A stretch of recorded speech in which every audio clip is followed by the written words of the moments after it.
할렐루야, 중충 목사와 함께하는 영성 산책 시간입니다. 사람은 누구를 어떤 사람을 만나는가에 따라서 그의 삶이 전적으로 달라집니다. 인생에서 좋은 사람을 만나는 것은 그 어떤 것보다도 소중한 일이죠. 좋은 사람을 만나서 꺼져가던 삶을 다시 일으켜 세우는 사람도 있고, 반대로 장밋빛 인생이 어느 날 갑자기 된소리를 맞는 경우도 종종 보게 됩니다. 정말 사람 잘못 만나면 고통 속에서 한숨과 눈물로 평생을 지내게 되죠. 가슴에 피멍이 듭니다. 인생은 나락으로 떨어지고 얼굴은 자신의 나이보다 최소한 10년은 더 늙어 보이죠. 머릿속은 혼란스럽고 사는 것 자체가 지옥입니다. 나는 여기 있는데 내 마음은 어디를 다니고 있는지 아직 알 수가 없다. 아프게 살아온 날들이 모두 돌아볼 수 없도록 참담하고 흔들리는 인간이 흔들리는 나무보다 약하다. 지하도를 빠져나오는 느낌이 모두 같을지라도 바람 부는 날 홀로 굳건할 수 있다면 내 속에 자라는 별을 이제는 하늘로 보내줄 수 있을 텐데 아직도 쓰러져 있는 그를 위해 나는 꽃을 들고 있다. 어떤 한 여인이 있었습니다.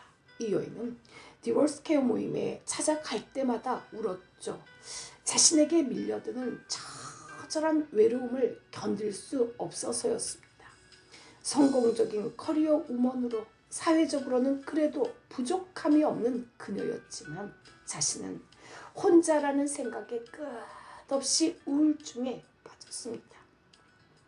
누군가와 삶을 나누고 싶었지만 예전의 남편은 생각만 해도 찌긋찌긋하였습니다. 그런 상처 때문에 남자들에 대해 마음이 열리지 않았죠. 그러면서도 그녀는 누군가 함께할 사람이 없다는 외로움은 마음속에 끝없는 혼란을 가져온다고 하였습니다. 저는 신학대학원에서 상담학 수업을 듣는 중 그때 당시에 국내에서 유일하게 이혼자들을 케어하는 교회를 방문한 적이 있었습니다. 그리고 한 전도사님을 만났는데 그 교회에서 이혼자를 이끄는 모임을 담당하는 한 간사님에 대해 소개해 주셨습니다. 그분은 실제로 이혼 가정에서 성장한 경험과 자신이 직접 이혼한 경험을 토대로 디보스 케어 모임을 시작하였다고 하죠. 다음은 바로 그 간사님의 고백입니다. 이혼 가정 중에서 고통과 상처로 힘들어하던 저는 한때 건강하지 못한 관계에 머물러 있었던 적이 있었습니다. 별거가 오랫동안 진행되면서 혼자서 외로움과 절망에 시달렸죠. 그때 저는 길거리를 배회하면서 이런 처절한 외로움과 고통을 잊을 수만 있다면 누구라도 만나고 싶다고 생각하고 했었습니다. 외도를 하는 남자들이 이해가 되었죠. 그때 저도 그런 심정이었으니까요. 이혼의 고통에서 몸부림치던 저는 마음의 공허함을 이기기 위해 헌신의 확신도 없는 이성관계에 잠시 저를 내몰았습니다. 그 관계는 저와 상대방의 정서적 공허함을 일시적으로 무마시키는 것일 뿐 진정한 사랑은 아니었죠.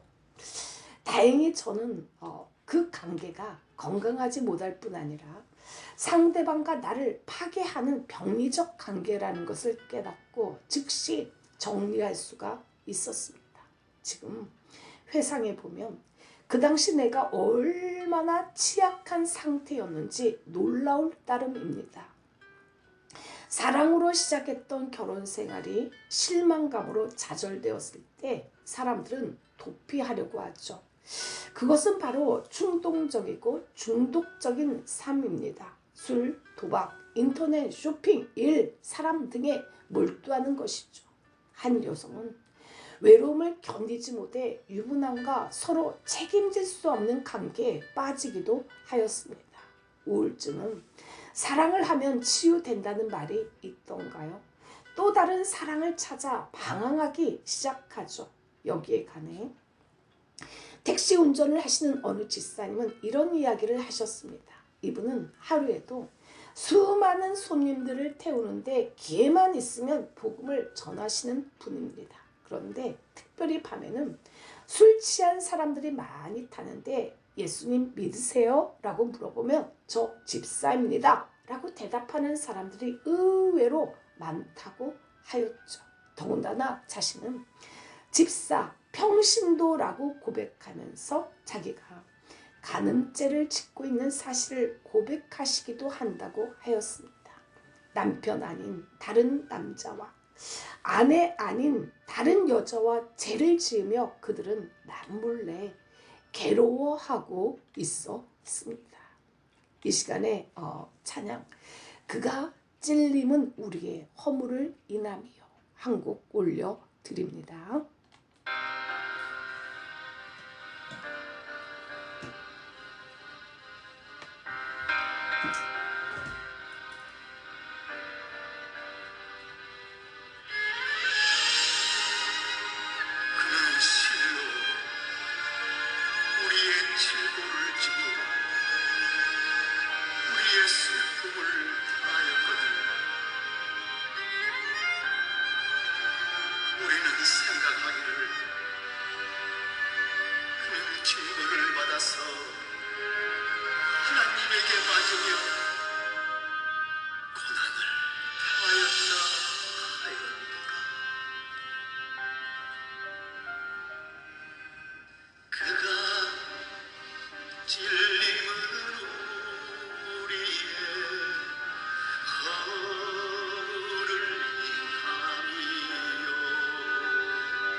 할렐루야.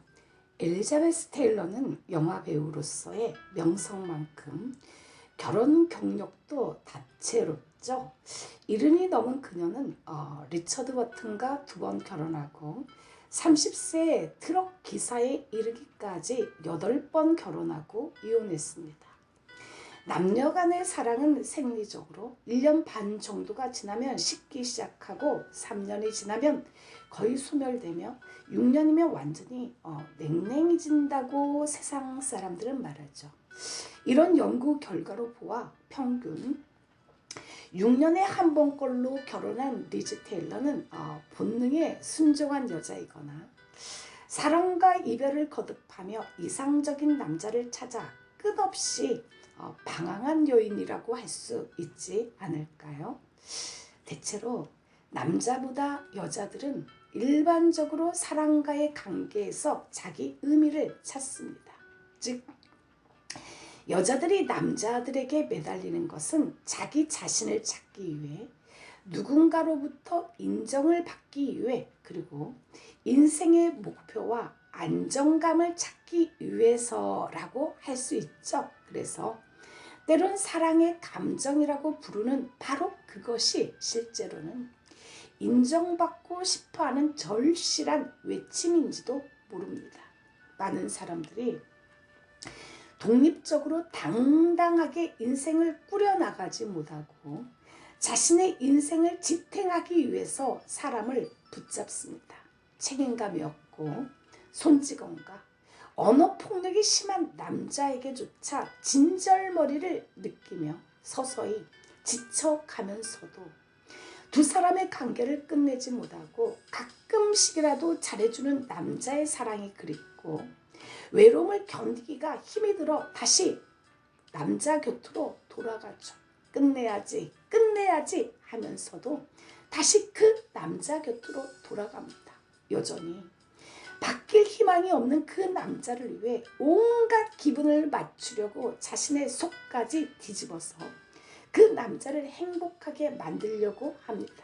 그 사람이 한번 방긋 웃어주면 나도 행복하고, 그 사람이 한번 잘해주면 세상은 완전히 바로 내 거 하면서 세상을 살아갈 기쁨과 에너지를 얻죠. 이렇게 의존적인 여성들은 자신들에게 부족한 자부심을 다른 사람에 대한 예속을 통해서 획득하려고 합니다.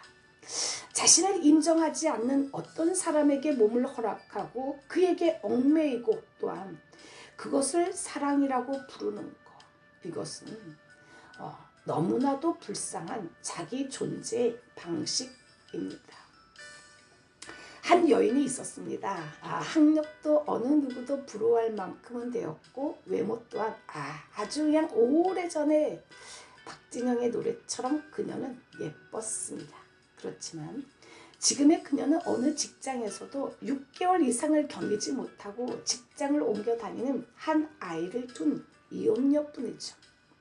어느 날 그녀는 우울증에 너무 지쳐서 목사님을 찾아갔습니다. 그런데 세상에 그녀의 입에서 나오는 첫 마디가 놀랍게 자신 안에 귀신이 산다는 말이었죠. 목사님, 저는 어릴 적에 제 방에서 귀신을 보았습니다. 그리고 커서 제가 외국으로 유학을 갔죠.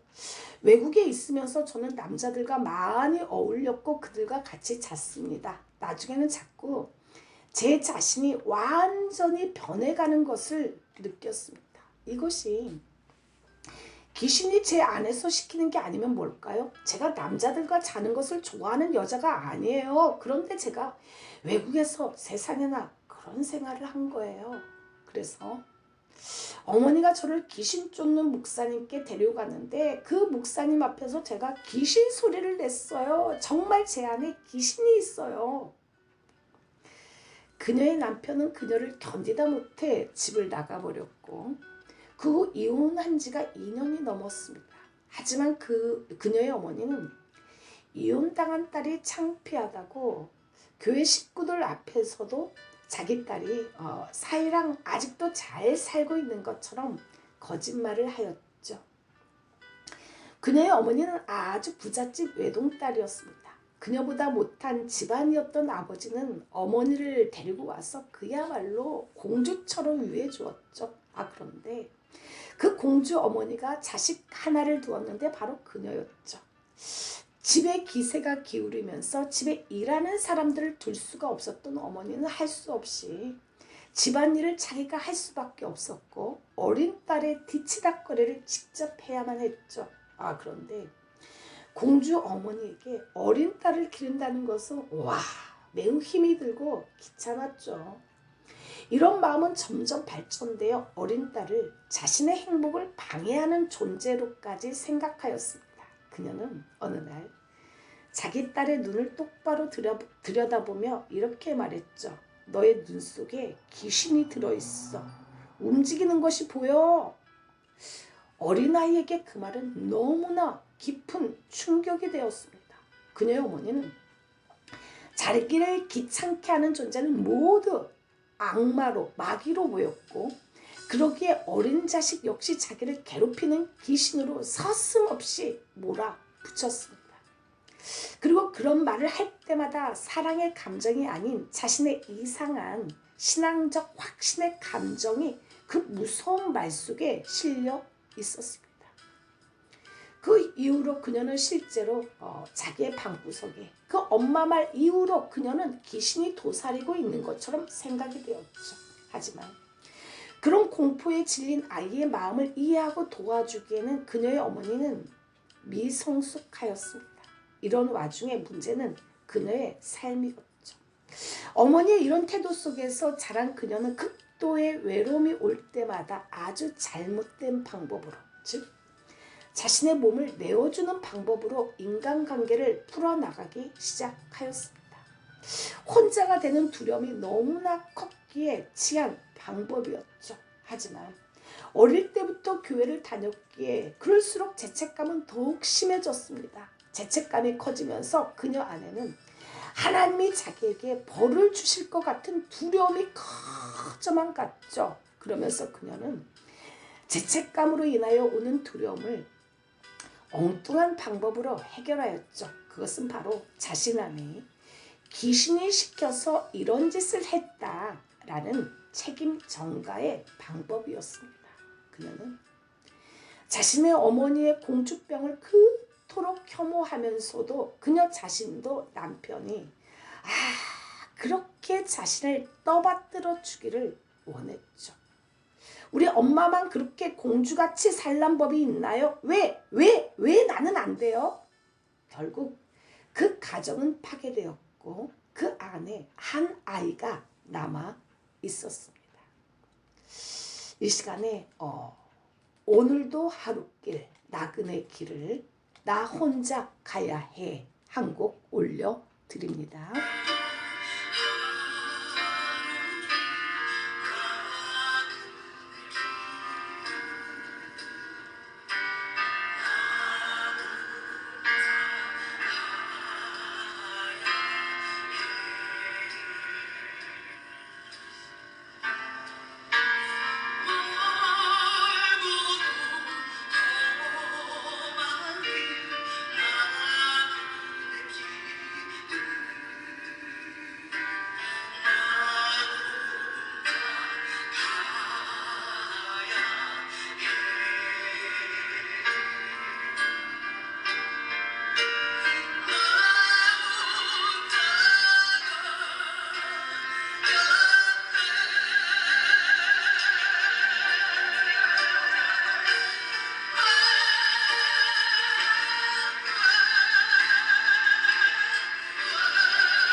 할렐루야.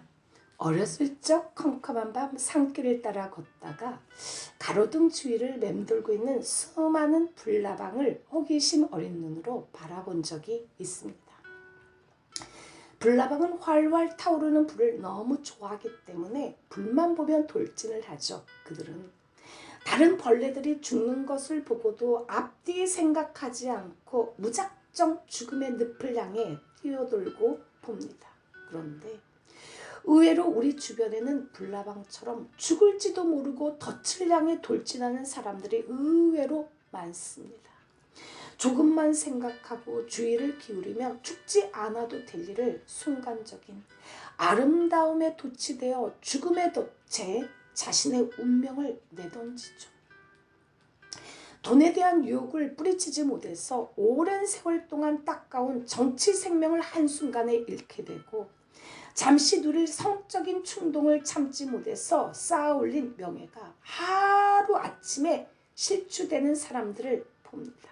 뻔히 죽을 것을 알면서도 그곳을 향해 달려가죠. 삼손 역시 그랬습니다. 삼손은 얼마든지 크게 쓰임받을 수 있는 능력의 사람임에도 불구하고 하나님의 기대와는 정반대로 삼손은 여자 뒷공문이나 쫓아다니는 일에 인생을 탕진하고 말았죠. 그렇게 자기의 욕망을 그대로 내어놓음으로써 무너졌습니다.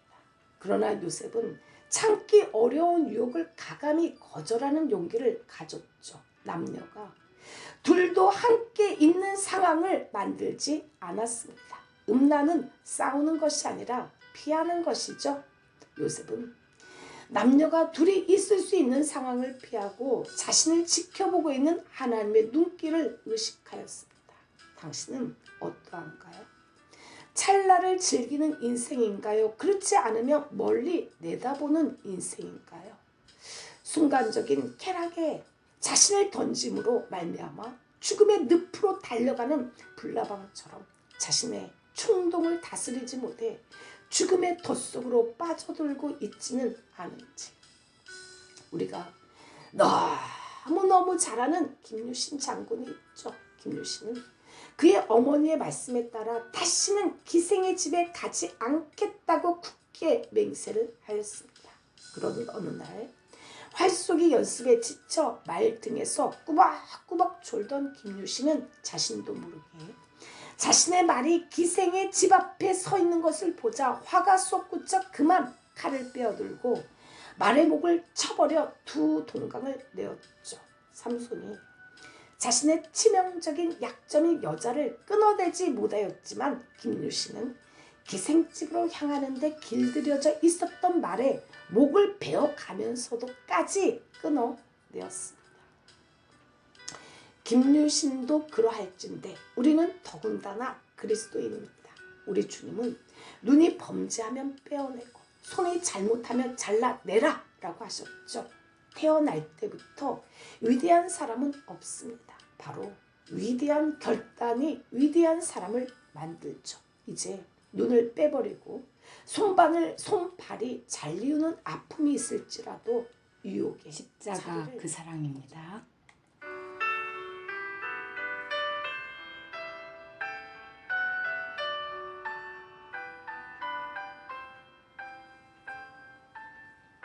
십자가 그 사랑 멀리 떠나서 무너진 나의 삶 속에 잊혀진 주네 돌같은 내 마음 어루만지사 다시 일으켜 세우신 주를 사랑합니다. 주 나를 보호하시고 날 드시리 나는 고배롭고 존귀한 주님의 자녀라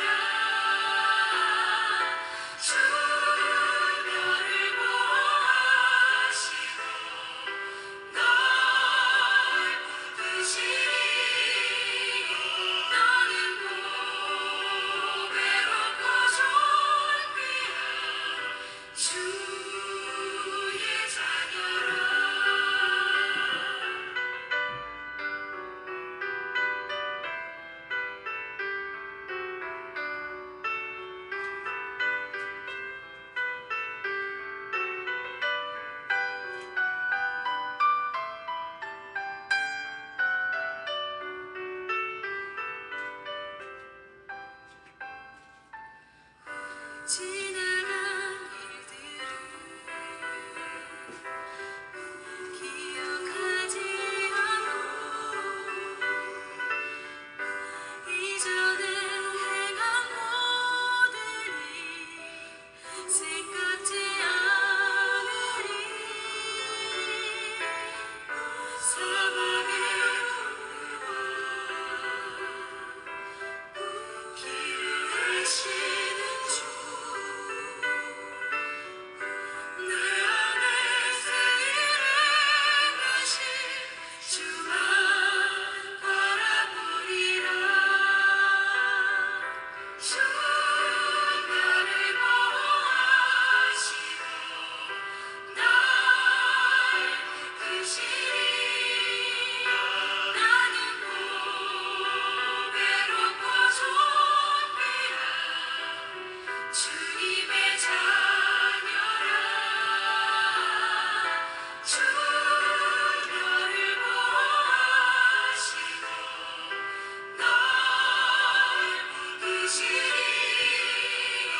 나는 보배롭고 존귀한 주의 자녀라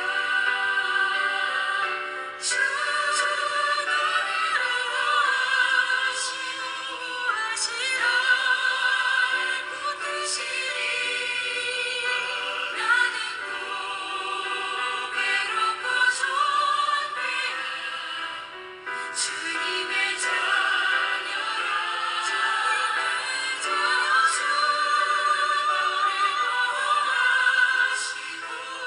주 너를 붙드시리 나는 보배롭고 존귀한 주의 자녀라 너는 보배롭고 존귀한 주의 자녀라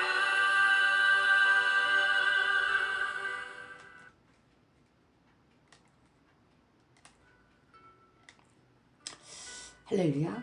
남편과 사별한 어느 중년 여인이 외국으로 여행을 갔다가 그곳에서 한 남자를 만나 결혼을 하였습니다. 그런데 불행하게도 여인의 새 남편은 바람둥이였죠. 그녀 말고도 내연의 처가 둘이나 더 있었던 것입니다. 말도 잘 통하지 않았고 문화는 낯설기만 하였죠. 여인은 공허함을 달래는 수단으로 뜨개질을 하기 시작하였습니다. 그리고 뜨개질을 하면서 쉬지 않고 음식을 먹어댔죠. 5년의 시간이 흐르자 그녀는 도저히 알아볼 수 없을 정도로 몸이 뚱뚱해졌습니다. 비대해졌죠. 이런 그녀를 보고 과연 건강하다고 말할 수 있을까요? 마태복음에 이러한 말씀이 나옵니다. 우리의 마음에 성령으로 채우지 않으면 귀신은 빈 마음에 우울함과 자살하고 싶은 마음, 자신감 없는 마음, 음란에 중독되게 하는 등 전보다 더 악한 귀신들이 7이나 들어와서 빈 마음에 역사한다는 거죠. 이에 가서 저보다 더 악한 귀신 7을 데리고 들어가서 과하니 그 사람의 나중 형편이 전보다 더욱 심하게 되느니라. 우리는 빈집 빈 마음으로는 살 수가 없습니다. 하나님의 말씀과 기도로 채워지도록 해야 하죠. 그렇지 않으면 귀신이 공허한 마음, 빈 마음을 자기 집으로 생각하게 되죠. 특히 기도 생활이 불규칙하면 하나님의 능력을 입지 못합니다. 사단의 역사는 여러 모양으로 나타나는데 성령의 지혜와 능력이 아니면 우리는 금방 유혹에 넘어지고 맙니다. 영적인 사람이 방심하여 기도를 쉬면 생활과 삶 속에서 신령한 에너지가 소멸됨을 느끼게 되죠. 저는 기도를 쉬면 어떤 위기감이 느껴집니다. 마음이 허전하고 텅 빈 것 같죠. 몸살이 나서 몸이 아파 교회 가서 엎드려 있더라도 기도 시간을 채우고 오면 마음이 든든합니다. 배가 고프면 배의 공허함을 음식으로 채워야 하는 것과 마찬가지죠. 어떤 음악가는 연습을 하루 쉬면 자신이 알고 3일을 쉬면 남이 한다고 하였죠. 마찬가지로 기도를 쉬면 생활과 삶이 금방 껄끄러워집니다. 삶이 조화롭지 못하죠. 기계를 돌아갈 때 기름을 치지 않으면 빡빡한 것처럼 영적인 사람은 이것을 쉽게 느낍니다. 주님께서는 낮에는 전도하시고 밤에는 다시 영적 에너지를 충전하기 위하여 산으로 올라가셨습니다. 우리도 이젠 우리의 몸과 마음에 그리스도의 말씀이 풍성히 거하게 되어 시와 찬미와 신령한 노래를 부르며 마음의 감사함으로 하나님을 찬양하도록 합시다. 다 각각 집으로 돌아가고 예수는 감난산으로 가시니라. 어떤 화가가 그림을 그렸습니다. 한밤중에 작은 배 한 척이 바다를 가로질러 가고 있었죠. 그런데 풍랑이 일어 배가 위태로워 보입니다. 금방이라도 파도가 배를 삼킬 듯 무섭게 달려들죠. 그러나 항해자는 캄캄한 밤하늘에 뚜렷이 빛나는 하나의 별, 북극성을 뚫어지게 응시하고 있습니다. 그리고 그림 아래에는 이런 글귀가 적혀져 있었죠. 내가 저 별을 잃어버리면 나를 잃어버린다. 그렇습니다.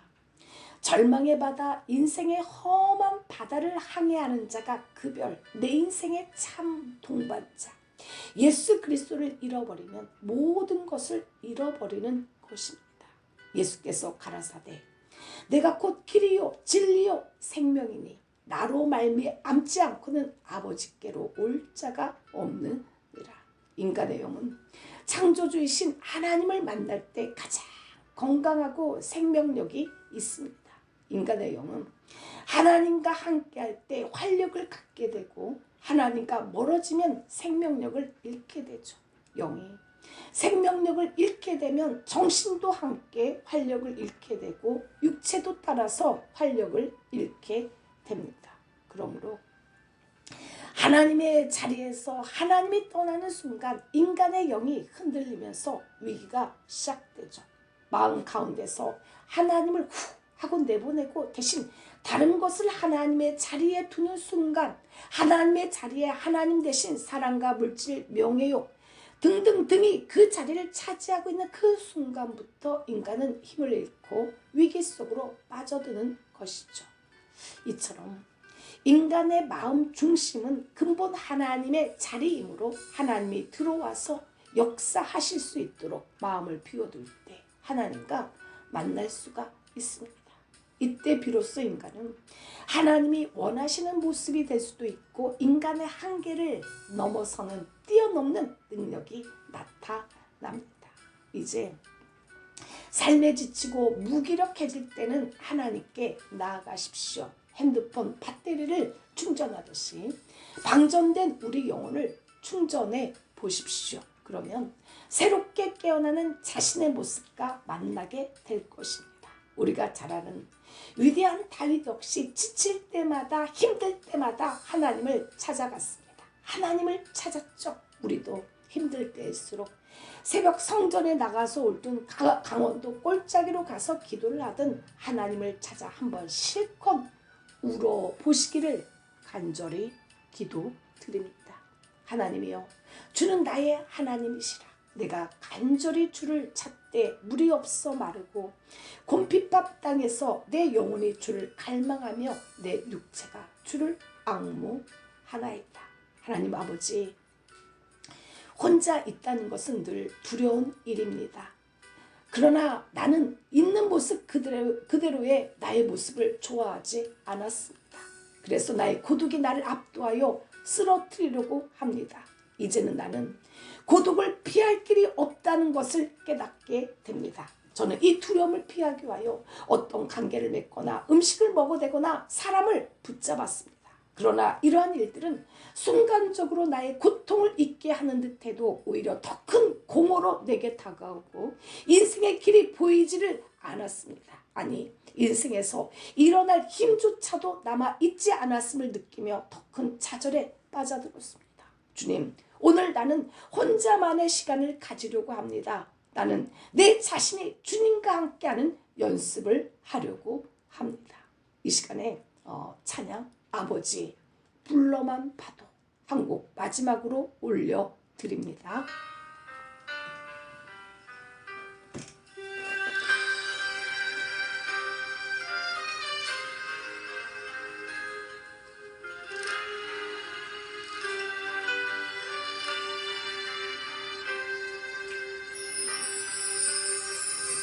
아버지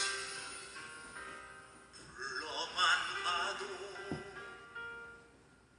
그 사랑의 눈물 나요. 나 같은 죄인을 사랑하신 아버지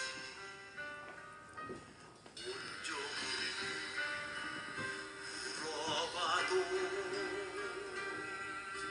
감당할 수 없는 그 사랑 그 크신 사랑을 어찌 말로 표현하리. 아버지 아버지 내 영혼 깊은 곳에서 불러보니 내 아버지 나의 아버지 이 생명 아니 그날까지 지키시고 인도하실 창조주신 나의 아버지.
나의 아버지 인도하신 참 좋으신 나의